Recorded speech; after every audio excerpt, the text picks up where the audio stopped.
Hi friends, welcome to Anand cricket productions. Friends, IPL matches ఫ్రీగా ప్రశ్న కావాలంటే మన టెలిగ్రామ్ ఛానల్లో జాయిన్ అవ్వండి. టెలిగ్రామ్ ఛానల్ లింక్ వచ్చి డిస్క్రిప్షన్ కామెంట్ బాక్స్ ఇచ్చాను. ఫ్రెండ్స్, ఐపీఎల్ 2025లో ఈరోజు 14th మ్యాచ్ గురించి మాట్లాడదాం. ఈ మ్యాచ్ ఆర్సీబీ వర్సెస్ గుజరాత్ మధ్య జరుగుతుంది. ఈ మ్యాచ్ ఆర్సీబీలో ఈరోజు 7:30 PM అంటే April 2nd ఈ మ్యాచ్ స్టార్ట్ అవుతుంది. ఈ మ్యాచ్ ఎక్కడ జరుగుతుందంటే బెంగళూరు గ్రౌండ్లో జరుగుతుంది. బెంగళూరు గ్రౌండ్ అంటే మీ అందరికీ తెలిసిందే, చిన్నస్వామి స్టేడియం పేరులోనే అంత చిన్నగా ఉంటుంది ground.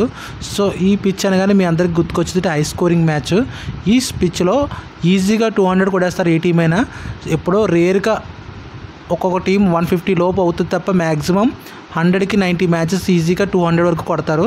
So RCB versus Gujarat match last 5 matches head to head records వస్తాయి కనుక ఇందులో 3 మ్యాచెస్ ఆర్సీబీ విన్ అయితే 2 మ్యాచెస్ గుజరాత్ విన్ అయింది. సో హెడ్ టు హెడ్ రికార్డ్స్లో కూడా ఆర్సీబీ స్ట్రాంగ్ ఉంది. అండ్ ఈ గ్రౌండ్ ఆర్సీబీలో జరగడం వల్ల ఆర్సీబీకి కొంచెం అడ్వాంటేజ్ ఉంటుంది.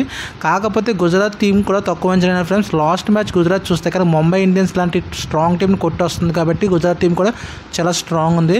వీళ్ళిద్దరు పెర్ఫార్మెన్స్ ఈ టోర్నమెంట్లో ఎలా ఉందంటే ఆర్సీబీ 2 మ్యాచెస్ ఆడితే 2 మ్యాచెస్ విన్ అయింది.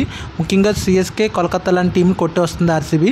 అండ్ గుజరాత్ వస్తే ఒక మ్యాచ్ ఓడిపోయింది, ఒక మ్యాచ్ గెలిచి వస్తుంది.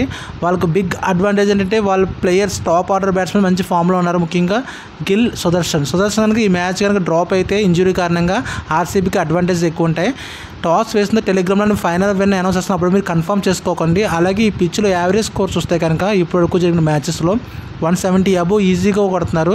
అండ్ పిచ్లో డ్యూ ఎక్కువ ఉంటుంది కాబట్టి టాస్ గెలిచిన టీము చేజింగ్ తీసుకుంటుంది. కాకపోతే ఎవ్రీ మ్యాచ్ చేజింగ్ విన్ అవుతుంది ఫ్రెండ్స్. ఒక్కొక్క మ్యాచ్ రిపోర్ట్స్ అనేవి చేంజ్ అవుతుంటే సో నేను టెలిగ్రామ్లో టాస్ వేసిన తర్వాత అన్ని అనాలిసిస్ చేసి ఫైనల్ విన్నర్ని అనౌన్స్ చేస్తాను. అండ్ ఈ బ్యాటిల్లో కీ బ్యాట్స్మెన్ చూసుకుంటే ఆర్సీబీలో main Virat Kohli, Livingstone, Tim David మీద ఎక్కువ డిపెండ్ అయి ఉంది. అండ్ గుజరాత్ చూసుకుంటే కనుక శుభ్మన్ గిల్, రషీద్ ఖాన్ మీద ఎక్కువ డిపెండ్ అయి ఉంది. సో నా అనాలిసిస్ మేరకు ఈ మ్యాచ్కి ఆర్సీబీకి విన్నింగ్ ఛాన్స్ ఎక్కువ ఉంది. టాస్ వేసిన తర్వాత టెలిగ్రామ్లో నేను 7:30 PMకి ఫైనల్ విన్నర్ అనౌన్స్ చేస్తాను. అప్పుడు కన్ఫర్మ్ చేసుకోకండి. వీడియోకి చిన్న లైక్ చేసి ఈ వీడియోని మీ ఫ్రెండ్స్కి షేర్ చేయండి. Thank you for support. Please share my